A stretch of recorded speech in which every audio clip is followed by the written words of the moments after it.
Zakonisht në stinën e verës, lëngu i kajsive, nëse unë e bëj dhe kështu në këtë mënyrë që marr një shishe me ujë dhe brenda lë kajsi të thata, mund t'i çaj pak, ose mund të qëndrojnë aty për rreth 3-4 ditë. Brenda aty unë vendos mente, vendos borzilok, ose vendos disa erëza të tjera.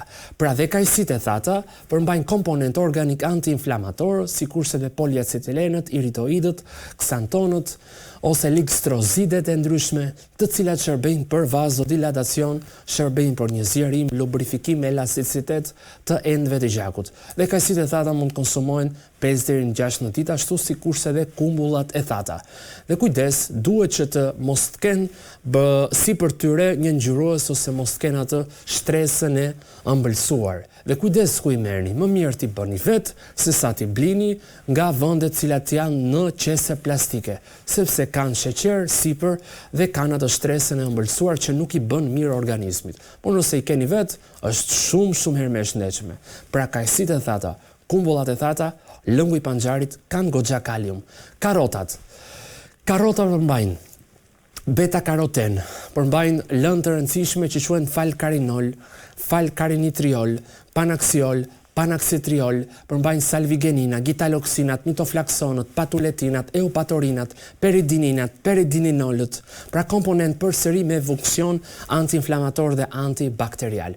Dhe karotat mund të bëhen të ziera, mund të bëhen në sallat, mund të bëhen në supë. Dhe përsëri janë një ushqim i shëndetshëm për muret e zemrës dhe e lehtësojnë funksionin e zemrës. Por mund të bëhen edhe u thash pak më parë, në sallatë ziera, por mund të bëhen edhe në produkte ndryshme. Vetëm se lëng frutash bashk, unë nuk jam dakord. Më mirë të ndara për njerëzit që kanë rritje të presionit arterial, se sa mix frutash që të bëhen në lëngje frutash. Më mirë të ndara, sikurse ishte karota, panxhari, kumbulla e thatë dhe kajsitë e thata. Dhe më shumë ti karotën unë e preferoj të gatuar, ose të zier pak në sallatë edhe në supë. Produkti tjetër, e keni të gjithë edhe në shtëpitë tuaja, është vaj ulliri. Për mendimin tim, të gjithë njerëzit që kanë probleme me enët e gjakut, ose problematika me pjesën e kardiomiopative, ose zgjerimin ventrikular, si pasojë luhatjes së tensionit, ose zgjerim endokavitar të vërmasave ventrikulare, sklerotizim të valvulës aortës, valvulës mitrale, vaji i ullirit duhet ta konsumojnë patjetër. Vaji i ullirit nuk ka yndyrna të dëmshme. Vaji i ullirit ka yndyrna të shëndetshme, përmban ligstrozid aglikon, oleuropein, oleokantal, dekarboksil metil oleuropein aglikon 2-aldehidet. Dhe këto janë lëndë të vlefshme për elasticitetin e zemrës. Nuk lejojnë rritjen e LDL-s, nuk lejojnë rritjen e triglicerideve dhe ndihmojnë citozolin sikurse dhe ciklin citrik ose pjesën e ciklit trikarboksilik në qeliz. Prandaj vaji i ullirit dhe me pak limon në mëngjes është shumë i shëndetshëm dhe shumë i vlefshëm, por qeliza dhe për një oksigjenim më të mirë të qelizave në zemër. Pra përmbante këto polifenol ose këto acide fenolike të rëndësishme, oleuropein, oleokantalët, ligstrozid aglikonet, dekarboksil metil oleuropein aglikon 2-aldehidet. Pra përmbante lëndë të rëndësishme që e bëjnë të mundur elasticitet të endotelit dhe që e shplodhin murin e zemrës. Prandaj, në sallat, të gatuar dhe vetë në mëngjes me pak limon tjetër që ka vlera dhe është një produkt ose një lëndë ushqimore që jo vetëm për zemrën, për zorën e trash, për mëlçin, madje ndihmon dhe një enzim e cila quhet aldeide hidroginaz, që aldeide hidroginaz zakonisht mund të mundur që pjesa etanolit ose pjesa acetaldehidit të konvertohet në acid acetik. Pra etanol, acetaldehid dhe acid acetik ndihmon alkool dehidroginazën, aldeide hidroginazën, mëlçin, zorën e trash kudo. Por në mëngjes nga një lugë çaj deri një lugë vaj ulliri, me pak limon është e vlefshme për punën e zemrës. Janë shumë të rëndësishme këto ushqime të cilat unë po përmend. Pastaj kemi dhe hudhrën. Hudhra zakonisht përmban alicin. Hudhra ka dhe veti antitrombotike. Çfarë do të thotë veti antitrombotike? Mund të ketë veti holluese të lehta të gjakut. Prandaj, personat cilët kanë pësuar një trombozë ose një infarkt, konsumimin e një hudhre, të një thelpie hudhër, me pak vaj ulliri ose në sallat, patjetër që ju mund të bëni pyetje dhe të cilat kanë sensin e humorit që nëse mund të shoqërohet edhe me pak raki ose me ndonjë lëndë tjetër, jo absolutisht, edhe 1 gram alkool është toksik për pjesën e zemrës dhe të mëlçisë. Dhe duhet shoqëruar patjetër jo me atë produkt, por ose me vaj ulliri, ose me pak limon, ose në sallatë. Pra dhe një thelp i hudhër për zemrën është e shëndetshme. Ka veti antitrombotike, antiangiogjenike. Pra nuk lejon që pjesa e qarkullimit gjakut ose vetë gjaku të psoj veti koagulative. Pra ka veti antikoagulative ose antitrombotike. Nuk lejon piksjen e gjakut.